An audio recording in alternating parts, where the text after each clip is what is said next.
લોકસભા ચૂંટણીમાં ભારતીય જનતા પાર્ટીના ઉમેદવાર જસવંતસિંહ ભાભોર સતત ત્રીજી ટર્મ વિજેતા બન્યા।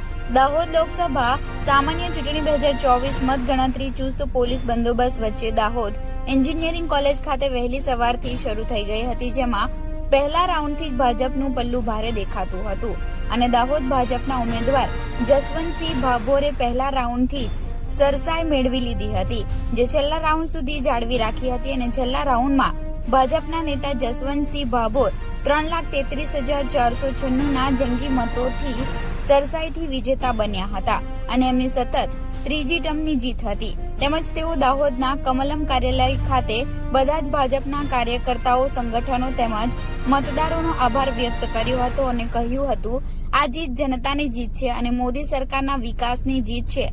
તે બદલ હું દાહોદ જિલ્લાની જનતાનો આભાર માનું છું। Reporter Dipesh Chauhan, Gujarat crime news, Dahod.